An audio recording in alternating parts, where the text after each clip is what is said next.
this is Jeanette Keynes from Jewelry Arts Inc. In this video, I'm going to show you some really important information about how to finish a quadruple woven chain. Everyone seems to think, oh, I'll just pull it through a draw plate, but that really doesn't do it. I'm going to show you about tamping, which is what we do to make a really beautiful chain. Oh, I just... Okay, here comes the fucking knowledge.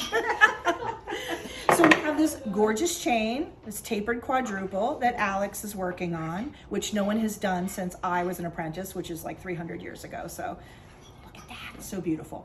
Now really, this is just a quadruple chain that we do here all the time, you know, just quote unquote. It's just a certain recipe so that you have a certain amount of links at a certain size and they get gradually a little bigger, you know, and then smaller again, so you get this unbelievably beautiful taper.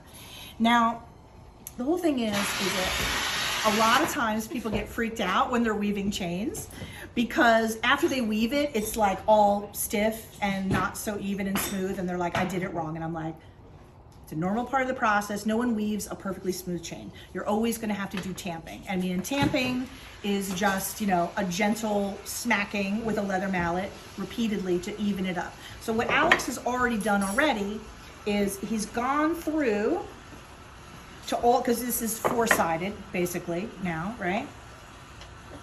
And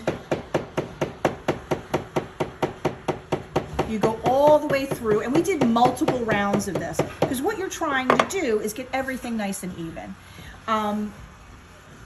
This is one of those things that you don't just like sit here for a minute and do it and you're done. It's like you tamp the whole thing, you anneal it, you do it again and again. And you'll notice now it's looking pretty even, you know, like it really looks pretty nice.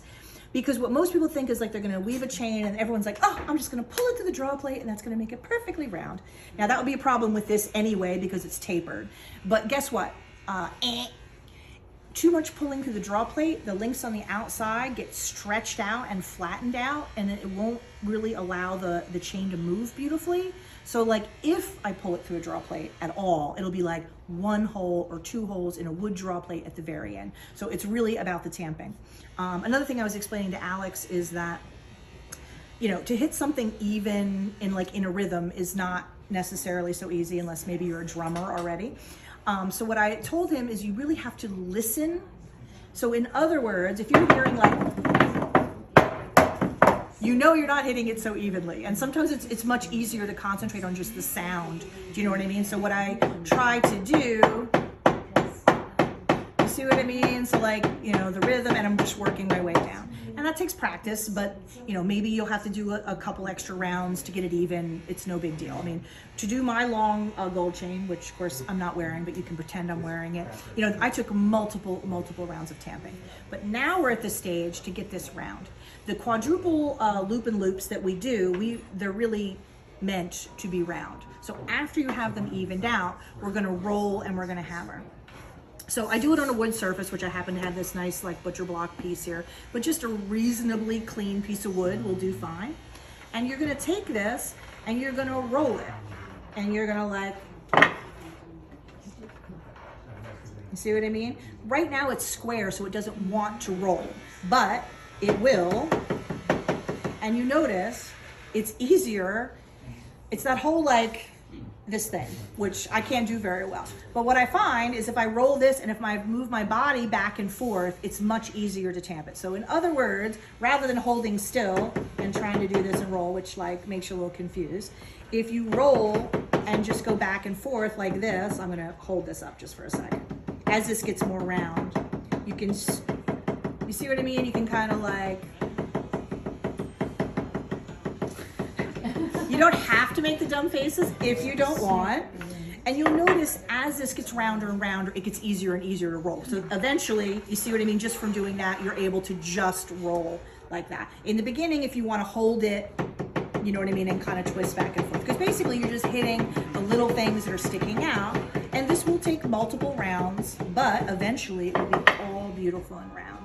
So there's a lot of like, well, it's not prep work, but basically after work that you have to do after the chain is woven to make it really look good. Because when you first weave it, it looks kind of like when you get up in the morning, you know, you're there, but you're looking a little funny and things are sticking out, and you know what I mean, it's not so nice, and then you kind of like smooth yourself out, and then you face the day. It's the same thing with the chain. So don't be horrified when you weave your chain and you're done weaving your chain and then you're like, oh God, why is it's stiff and it doesn't, you know what I mean? The stiff, by the way, at the very end of all this, when we're like 1,000% excited and happy with all the tamping, we're gonna put it in the tumbler, and we'll probably put it in there for hours and hours. And that is what's gonna give you that drape. I'll get out my gold chain and show you, but that's what makes it really move like fabric. It will never do that unless it's been in the tumbler for like hours and hours. So again, don't be shocked and horrified by it being like this at this level. That's like totally normal, okay? If I had a hammer, I'd say, here comes the fucking knowledge. But you see what I mean? When a chain is really done and you're gonna, I mean, I probably tumbled mine for 24 hours total. And you see how that's what's gonna give you that nice drape. And that will never happen unless you do extensive tumbling. So just keep that in mind. So just to show you guys, remember how we were talking about the roll and the hammer? So Alex has made a lot of progress. The chain has gotten much more smooth. So now it's much easier to roll it. So I'll just give you a little demo. You see what I mean? How you can kind of roll, and you kind of have to rock back and forth like you're having a mental breakdown. But it works really well. You see what I mean? You can keep rolling and rolling, and you see how beautifully this is all coming together and tapering together. So there's still work to be done, but I just want to show the progress and the mental breakdown position, which is roll and rock back and forth, and roll and rock back and forth. Alex was just explaining to me how like, I look a little crazy, but it works really great. And yes, you will look a little crazy, but it does work really great.